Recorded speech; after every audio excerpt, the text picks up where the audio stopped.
जिसको एक लाइन के फॉर्मेशन में दर्शाया गया है। दूसरा ये होता है कि जिसको किसके द्वारा दर्शाया गया है, एक प्लाज्मिड के द्वारा। और ये प्लाज्मिड क्या होते हैं, एक सर्कुलर फॉर्मेशन के अंदर प्रेजेंट हैं और साथ में इन सर्कल के चारों तरफ क्या प्रेजेंट है, सर्कुलर डीएनए की रिंग प्रेजेंट है। तो कई बार क्वेश्चन आ जाता है कि माइटोकॉन्ड्रियल डीएनए कैसा होता है, तो हम क्या कहेंगे, हेलिकल व सर्कुलर। अगर क्वेश्चन आता है प्लाज्मिड का न्यूक्लिक एसिड कैसा होता है, तो हम क्या कहेंगे, सर्कुलर होता है। और अगर इसकी जगह शब्द आ जाता है न्यूक्लियर डीएनए, तो हम क्या कहेंगे, लीनियर डीएनए के रूप में प्रेजेंट होता है। तो इस डायग्राम में मैंने आपको यही समझाया है कि एक्चुअल में प्लाज्मिड क्या होते हैं और बैक्टीरियल डीएनए क्या होता है। तो ये प्लाज्मिड डीएनए और ये है बैक्टीरियल डीएनए। अब अपन चलते हैं प्लाज्मिड के बाद के नेक्स्ट टॉपिक पे कि प्लाज्मिड के अलावा भी ऐसे और कौन से कार्य होते हैं जो एक प्लाज्मिड रोल प्ले करता है। तो इसके अंदर आता है बैक्टीरियल प्लाज्मिड। और बैक्टीरियल प्लाज्मिड जो है वो किस तरीके से इसके अंदर अपना संक्रमण करता है और अपने न्यूक्लिक एसिड को इसकी एक कोशिका से दूसरी कोशिका के अंदर पहुंचाता है। जैसे इसके अंदर इस डायग्राम से दिखाया गया है, इसको आप ध्यान से देखोगे तो आपकी समझ में आएगा कि इसके अंदर एक सेल ऐसी है जो दाता कोशिका के रूप में है और दूसरी सेल एक ग्राही के रूप में है। जैसे इसमें दिखाया गया है कि ये एक डोनर है, ये एक दाता सेल है और ये एक रिसिपेंट है, यानी कि ये कोशिका एक ग्राही कोशिका है और ये कोशिका एक दाता कोशिका है। इस दाता कोशिका के अंदर दो प्रकार के आनुवंशिक पदार्थ प्रेजेंट हैं, एक उसके प्लाज्मिड का है और दूसरा उसके माइटोकॉन्ड्रियल डीएनए का है। तो ये तो क्या है, इसका माइटोकॉन्ड्रियल डीएनए या फिर इसका क्रोमोसोमल डीएनए भी हम इसको शॉर्ट में कह सकते हैं। क्रोमोसोमल डीएनए, ये है इसका क्रोमोसोमल डीएनए और ये क्या प्रेजेंट है, इसका प्लाज्मिड। आपको एक ही स्ट्रक्चर में दोनों दिख रहे होंगे। इसने दान किया, दाता है ये, और ये कौन है, ग्राही है। तो किसका दान करेगा, डीएनए का दान करेगा। तो इस दाता ने, इस डोनर ने इस ग्राही को अपना आनुवंशिक पदार्थ त्याग कर दिया।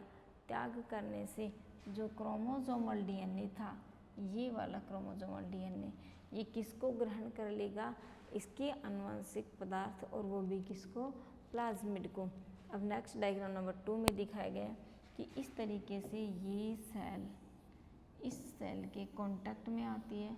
तो जैसे ही कांटेक्ट में आती है तो डोनर सेल का जो प्लाज्मिड होता है वो इसकी सेल वॉल के थ्रू इस दूसरी सेल में चला जाता है। जैसे नेक्स्ट डायग्राम में दिखाया गया है कि ये तो है पूरी डोनर सेल, ये है पूरी रिसिपिएंट सेल्स, ये था इस डोनर के प्लाज्मिड का न्यूक्लिक एसिड और ये है एक रिसिपिएंट के सेल का न्यूक्लिक एसिड। जैसे ही ये एक डोनर सेल से इस रिसिपिएंट सेल्स के अंदर क्या करती है, अपनी एंट्री करती है, अपना प्रवेश करती है, उसके बाद में ये पूरा अपना क्या करेगी, रेप्लिकेशन करेगी,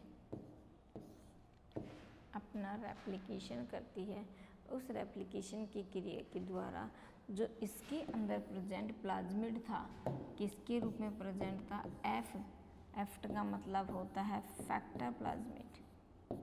किसके रूप में प्रेजेंट था, फैक्टर प्लाज्मिड के रूप में प्रेजेंट था। अब ये फैक्टर प्लाज्मिड से किस में चला जाता है, न्यू डोनर सेल के अंदर ट्रांसफ़र हो जाता है। तो अकेले जो प्लाज्मिड की सेल थी, अब उसको भी दो कैटेगराइज के अंदर डिवाइड कर दिया जाता है। एक का नाम लिख दिया जाता है ओल्ड डोनर सेल और एक का नाम रख दिया जाता है न्यू डोनर सेल। तो जो ओल्ड डोनर सेल होती है, अब उसके अंदर जो प्लाज्मिड था उसको हम अकेला प्लाज्मिड नहीं कहते, उसका नाम रख दिया जाता है F plasmid older new donor. और दूसरी जो डोनर सेल होती है जिसको न्यू डोनर के नाम से जानते हैं उसको कह दिया जाता है F plasmid new donor sales.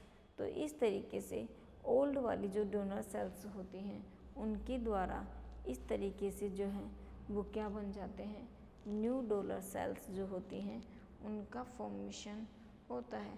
अब बैक्टीरियल जो सेल होती है इसकी, उसके अंदर किस तरीके से इसका रेप्लिकेशन होता है, जिसे हम किस तरीके से समझ सकते हैं कि इनकी जो बैक्टीरियल सेल होती है वो अपनी रेप्लिकेशन की क्रिया के द्वारा किस तरीके से अपनी सेल्स के अंदर डीएनए नामक न्यूक्लिक एसिड को प्रवेश करवाती है और करवाने के बाद में किस तरीके से अपने संक्रमण को कंट्रोल करती है। अब अपन बात करते हैं प्लाज्मिड के इंस्ट्रक्शन की। अभी तो अपन ने बात की थी प्लाज्मिड के अंदर जो माइटोकॉन्ड्रियल डीएनए होता है वो किस तरीके से इसकी कोशिका के अंदर ट्रांसफ़र होता है। अब अपन बात करते हैं प्लाज्मिड के अंदर रेस्ट्रिक्शन एंजाइम जो पाए जाते हैं वो किस तरीके से कट करने का काम करते हैं। तो जो प्लाज्मिड होता है उसके अंदर जो एंजाइम्स पाए जाते हैं वो अलग अलग एंजाइम्स अलग अलग साइट पे प्रेजेंट होते हैं। जैसे इसमें फर्स्ट साइट होती है रेस्ट्रिक्शन एंजाइम साइट। यहाँ एंजाइम इसके साथ जुड़ना शुरू करते हैं, इसलिए इस साइट का नाम ही क्या हो जाता है, रेस्ट्रिक्शन एंजाइम साइट। जैसे ये रेस्ट्रिक्शन एंजाइम साइट के ऊपर जुड़ते हैं तो ये रेस्ट्रिक्शन एंजाइम साइट क्या करती है, इनको जगह जगह पर आइडेंटिफाई करती है, या फिर कोई प्रॉब्लम होती है या कोई एक्स्ट्रा जीन्स होता है तो उसको उसकी साइट से क्या कर देती है, हटा देती है। इस तरीके से ये आगे बढ़ती है, किस पे आती है, ORI जो इनका कोड होता है उस कोड तक पहुंचती है। उसके बाद में रेस्ट्रिक्शन एंडोन्यूक्लिक एंजाइम की एक साइट और लगी होती है, उसको आइडेंटिफाई करना होता है और उसको आइडेंटिफाई करने के बाद में किस में चली जाती हैं, सेलेक्टेबल मार्कर के अंदर पहुंच जाती है, जहां इनको क्या किया जाता है, सेलेक्ट किया जाता है कि ये सेल्स ऐसी हैं जो इतने सारे रेस्ट्रिक्शन एंजाइम साइट जो है उसको क्रॉस करने के बाद में और फिर यहाँ पर पहुँची है। ये होते हैं रेस्ट्रिक्शन एंडोन्यूक्लिएज एंजाइम। ये रेस्ट्रिक्शन एंडोन्यूक्लिएज एंजाइम जो हैं वो इस तरीके से इनकी साइट को काटते हैं और काटने के बाद में उनकी पहचान करते हैं और पहचानने के बाद में अगर उनमें कोई किसी तरीके की प्रॉब्लम होती है तो उसको क्या कर लिया जाता है, हटा दिया जाता है। तो इस तरीके से हम एक माइटोकॉन्ड्रियल डीएनए को और एक आनुवंशिकी डीएनए को क्या कर सकते हैं, पहचान सकते हैं। तो आज अपन ने बात करी किसकी, एक प्लाज्मिड के बारे में, एक प्लाज्मिड के स्ट्रक्चर के बारे में और एक प्लाज्मिड के रेस्ट्रिक्शन के बारे में। इसके अलावा अपन ने बात करी माइटोकॉन्ड्रियल डीएनए के बारे में और माइटोकॉन्ड्रियल डीएनए के भी दिए गए व्यूज़ के बारे में कि एक जो माइटोकॉन्ड्रियल डीएनए है वो एक पावर हाउस के रूप में कैसे काम करता है और यदि उसके ऊपर किसी पैथोजन के द्वारा अटैक कर दिया जाता है तो उसके द्वारा किस तरीके से वो अपने प्लांट बॉडी की सेल्स को क्या कर सकता है, बचा सकता है। नेक्स्ट टॉपिक आता है क्लासिफिकेशन ऑफ प्लाज्मिड। प्लाज्मिड का जो क्लासिफिकेशन है उसके बारे में अपन नेक्स्ट क्लास में देखते हैं।